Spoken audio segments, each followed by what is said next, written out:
Hello friends, welcome to our channel. Friends, ఈరోజు తెలంగాణ విద్యా ఉద్యోగాలకి సంబంధించి వచ్చినటువంటి పూర్తి వివరాలు ఈ వీడియోలో చూద్దాము. వీడియో చూస్తున్నటువంటి వారు వీడియోని లైక్ చేసి ఛానల్ని సపోర్ట్ చేయండి. చాలామంది వీడియోస్ చూస్తున్నారు కానీ లైక్ చేయట్లేదు. ఈ వీడియోకి 1000 లైక్స్ ఎక్స్పెక్ట్ చేస్తున్నాను. సో ప్రతి ఒక్కరూ లైక్ చేసి మీ ఫ్రెండ్స్కి షేర్ చేయండి. ఫస్ట్ టైం మన ఛానల్ని విజిట్ చేస్తే సబ్స్క్రైబ్ చేసుకొని బెల్ సింబల్ని యాక్టివేట్ చేసుకోండి. ముందుగా రాష్ట్రంలో మరో కొలువుల జాతర అని ఒక అప్డేట్ అయితే వచ్చింది. వైద్య ఆరోగ్య శాఖలో 16,448 పోస్టుల భర్తీ నోటిఫికేషన్ జారీ చేసిన ప్రభుత్వం అని చెప్పేసి ఇచ్చారు. సో ఇది పోస్టులను భర్తీ చేయడం కాదు, ఈ పోస్టులకి సంబంధించి గతంలో ఎవరైతే పనిచేస్తున్నారో వారి యొక్క పీరియడ్ని ఎక్స్టెండ్ చేస్తున్నారనమాట. సో తెలంగాణ ప్రభుత్వం నిరుద్యోగులకు గుడ్ న్యూస్ చెప్పింది. 16,448 పోస్టులతో వైద్య ఆరోగ్య శాఖలో భారీ నోటిఫికేషన్ జారీ చేసింది. రాష్ట్రంలో కొత్తగా ఏర్పాటైనటువంటి మెడికల్ కాలేజీలు, వాటి అనుబంధ ఆసుపత్రుల్లో వివిధ పోస్టుల భర్తీ చేయనుంది. వీటిలో 4,772 పోస్టులు కాంట్రాక్ట్ పద్ధతిలో, 8,615 పోస్టులు అవుట్సోర్సింగ్ విధానంలో, 3,056 పోస్టులు వచ్చేసి గౌరవ వేతన పద్ధతిలో, 5 పోస్టులు ఎంటీఎస్ ప్రాతిపదికన ఎంపిక చేయనున్నారు. ఈ మేరకు వైద్య ఆరోగ్య శాఖ ప్రిన్సిపల్ సెక్రటరీ సందీప్ సుల్తానియా ప్రకటన జారీ చేసినట్లు ఇక్కడ డీటెయిల్స్లో ఇచ్చారు. సాక్షిలో ఇదే పోస్టులకి సంబంధించి సర్వీసు పొడిగింపు అని చెప్పేసి ఇక్కడ మనకి డీటెయిల్స్లో అయితే ఇవ్వడం జరిగింది. వైద్య ఆరోగ్య శాఖలో 16,448 మంది తాత్కాలిక ఉద్యోగుల సర్వీసు ఏడాది పాటు పొడిగిస్తున్నట్లుగా ఇక్కడ డీటెయిల్స్లో అయితే ఇచ్చారు.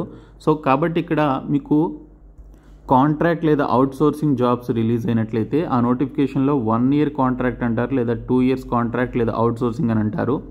కానీ వారి యొక్క పీరియడ్ అనేది ఈ విధంగా ఏడాది 2 ఏళ్ల పాటు పొడిగిస్తూ పోతారనమాట ఎప్పటికప్పుడు. ఎందుకంటే వారికి ఎప్పుడు కూడా రిక్వైర్మెంట్ అనేది ఉంటూ ఉంటుంది. కాబట్టి కొత్త వాళ్ళని తీసుకోలేరు. కాబట్టి ఉన్నటువంటి వారి యొక్క కాంట్రాక్ట్ లేదా అవుట్సోర్సింగ్ పీరియడ్ని పెంచుకుంటూ పోతారు. సో మీరు కాంట్రాక్ట్ ఆర్ అవుట్సోర్సింగ్ జాబ్స్ అని చెప్పేసి మీరు అప్లై చేయకుండా ఉండొద్దు. ఏమైనా తెలంగాణలో జిల్లాల వారీగా కాంట్రాక్ట్ ఆర్ అవుట్సోర్సింగ్ బేసిస్ కింద జాబ్స్ వస్తే వాటికి అప్లై చేయండి. ఓకే, మీకు ఎటువంటి ఎగ్జామినేషన్ లేకుండా మెరిట్ బేసిస్ కింద తీసుకుంటారు ఆ జాబ్స్కి. శాలరీస్ కూడా బాగానే ఉంటాయి కాంట్రాక్ట్ బేసిస్కి అండ్ అవుట్సోర్సింగ్ జాబ్స్కి. కాబట్టి మీరు టెంపరీగా జాబ్స్ చేయాలి అనుకుంటే అప్లై చేసుకోవచ్చు. ఇంకా గతేడాదితో పోలిస్తే తగ్గినటువంటి తాత్కాలిక ఉద్యోగుల సంఖ్య అని చెప్పేసి ఇచ్చారు.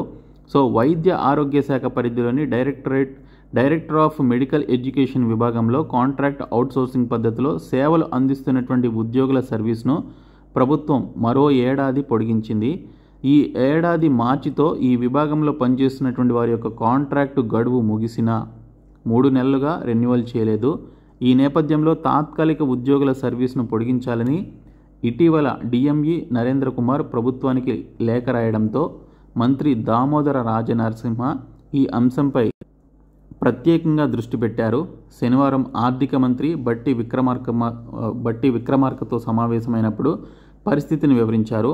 దీంతో ఆర్థిక శాఖ కార్యదర్శి సందీప్ కుమార్ సుల్తానియా డిఎంఈ పరిధిలోని 16,448 కాంట్రాక్ట్ అవుట్సోర్సింగ్ ఉద్యోగుల సర్వీస్ కాలాన్ని మరో సంవత్సరం పొడిగిస్తూ ఉత్తర్వులు జారీ చేశారు. ఈ పోస్టుల్లో ఎన్ని వేకెన్సీస్ ఉన్నాయనేది ఇందాక నేను చెప్పినటువంటి పోస్టులు ఉన్నాయి.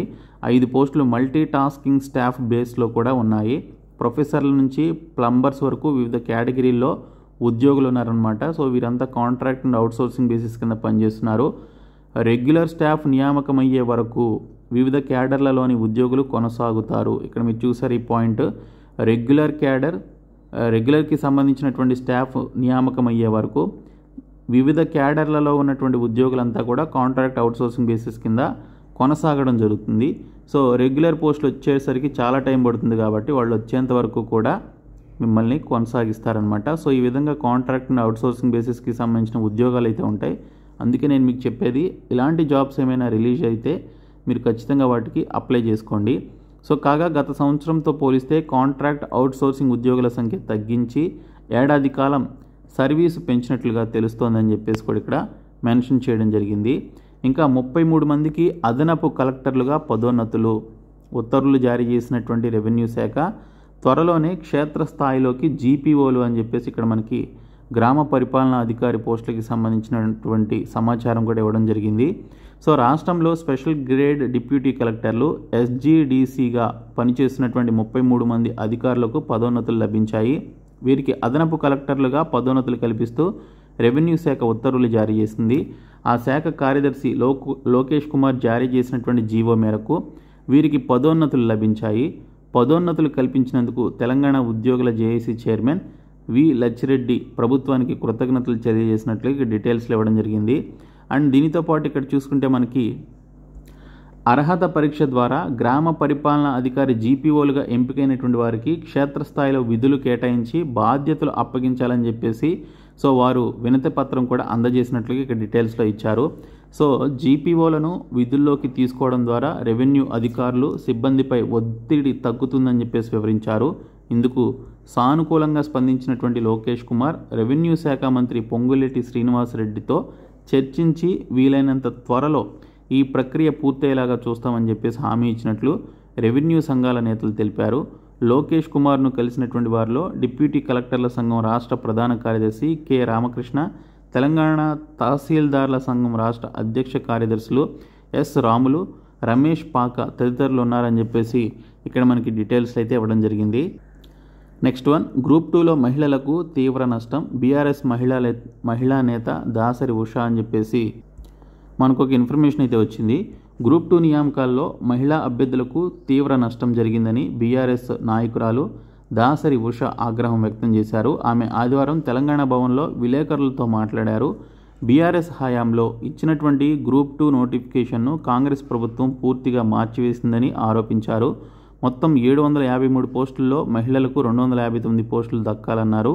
కానీ కేవలం 169 పోస్టులు మాత్రమే ఇచ్చారని, ఈ మేరకు ధ్రువపత్రాలను పరిశీలించారని తెలిపారు.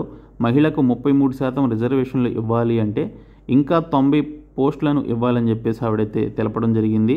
ఈడబ్ల్యూఎస్ కేటగిరీలో మహిళలకు ఒక్క పోస్ట్ కూడా దక్కలేదన్నారు.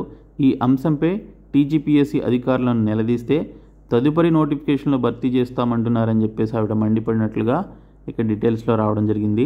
ఇంకా 583 మంది ప్రొఫెసర్లకు ప్రమోషన్లు ఉత్తర్వులు జారీ చేసిన ప్రభుత్వం అని చెప్పేసి ఇచ్చారు. రాష్ట్రంలోని మెడికల్ కాలేజీల్లో టీచింగ్ ఫ్యాకల్టీ కొరతను నివారించేందుకు ప్రభుత్వం చర్యలు చేపడుతోంది. తాజాగా 583 మంది ప్రొఫెసర్లకు సంబంధించినటువంటి ప్రమోషన్స్ కల్పిస్తూ నిర్ణయం తీసుకుంది. 231 మంది అసిస్టెంట్ ప్రొఫెసర్లను అసోసియేట్ ప్రొఫెసర్లుగా, 308 మంది అసోసియేట్ ప్రొఫెసర్లుగా, 44 మంది సీనియర్ ప్రొఫెసర్లను additional director of medical education ఏడీఎంఈగా పదోన్నతులు ఇచ్చిందని చెప్పేసి ఇక్కడ డీటెయిల్స్ అయితే ఇచ్చారు. ఇంకా మరొక అప్డేట్ వచ్చేసి 10th అర్హతతో మనకి ఎస్ఎస్సి ఎంటీఎస్ పోస్టులకి సంబంధించినటువంటి నోటిఫికేషన్ రిలీజ్ అయింది. ఈ పోస్టులు, ఇందులో ఎంటీఎస్ వేకెన్సీస్ ఎన్ని ఉన్నాయనేది నోటిఫికేషన్ ఇవ్వలేదు. హవాల్దార్ పోస్టులు చూసుకుంటే 1075 పోస్టులు ఉన్నాయి. ఎంటీఎస్ పోస్టులకి సంబంధించినటువంటి వేకెన్సీస్ని మనకి ఫ్యూ డేస్లో రిలీజ్ చేస్తారు సపరేట్ నోటీస్ ద్వారా. ఇక్కడ చూసుకుంటే మనకి 18 నుంచి 27 సంవత్సరాల మధ్య వయసు ఉన్నటువంటి క్యాండిడేట్స్ ఎస్ఎస్సి ఎంటీఎస్ పోస్టులకి అప్లై చేసుకోవచ్చు. ఎస్ఎస్సి ఎంటీఎస్ అండ్ హవాల్దార్ పోస్టులు అయితే ఉంటాయి. తెలుగులో ఎగ్జామినేషన్ రాసుకోవచ్చు. 10th క్లాస్ పాస్ అయిన ప్రతి ఒక్కరు కూడా ఎగ్జామ్ రాయడానికి అర్హత అయితే ఉంటుంది. వీటికి సంబంధించి మీకు ఆల్రెడీ అప్లికేషన్ ప్రాసెస్ స్టార్ట్ అయింది. 26th జూన్ నుంచి 24th జూలై వరకు మీరు ఆన్లైన్లో అప్లికేషన్స్ పెట్టుకోవాలి. ఈ పోస్టులకి సంబంధించి సెప్టెంబర్ 20వ తేదీ నుంచి మీకు ఎగ్జామినేషన్స్ అయితే కండక్ట్ చేస్తున్నారు. ఒక్కటే కంప్యూటర్ బేస్డ్ ఎగ్జామినేషన్ ఉంటుంది. అందులో మీకు మంచి మార్కులు వస్తే జాబ్ వస్తుంది కాబట్టి ప్రతి ఒక్కరు కూడా ప్రిపేర్ అవ్వండి, అప్లై చేయండి. అలాగే మనకి రైల్వేలో టెక్నికల్ పోస్టులకి సంబంధించిన నోటిఫికేషన్ అయితే వచ్చింది. మొత్తం 6,238 పోస్టులతో మనకి నోటిఫికేషన్ రిలీజ్ చేశారు. దీనికి సంబంధించి ఆల్రెడీ డీటెయిల్డ్ వీడియో అయితే చేశాను. అండ్ అప్లికేషన్కి సంబంధించినటువంటి ప్రాసెస్ కూడా మనకి స్టార్ట్ అయింది కాబట్టి ప్రతి ఒక్కరు కూడా అప్లై చేయండి. జూన్ 28వ తేదీ నుంచి జూలై 28వ తేదీ మధ్యన ఈ 1 month కాలంలో మీరు అప్లికేషన్స్ అయితే పెట్టుకోవాలి. కాబట్టి క్వాలిఫికేషన్స్ ఉన్న ప్రతి ఒక్కరు కూడా ఈ పోస్టులకి సంబంధించి అప్లై చేయండి. దీనికి క్వాలిఫికేషన్స్ ఏంటంటే 10th పాటు ఐటీఐ కూడా పాస్ అయి ఉండాలన్నమాట. అలాగే కొన్ని డిప్లొమా క్యాండిడేట్స్ కూడా ఎలిజిబిలిటీ ఉంది. డిగ్రీలో కొంతమందికి ఎలిజిబిలిటీ ఉంది. మీరు ఒకసారి నోటిఫికేషన్ చూసి అప్లికేషన్స్ అయితే పెట్టుకోండి. ఇవి మనకి ఈరోజు వచ్చినటువంటి అప్డేట్స్. ఈ వీడియోని మీ ఫ్రెండ్స్కి షేర్ చేయండి. Thank you.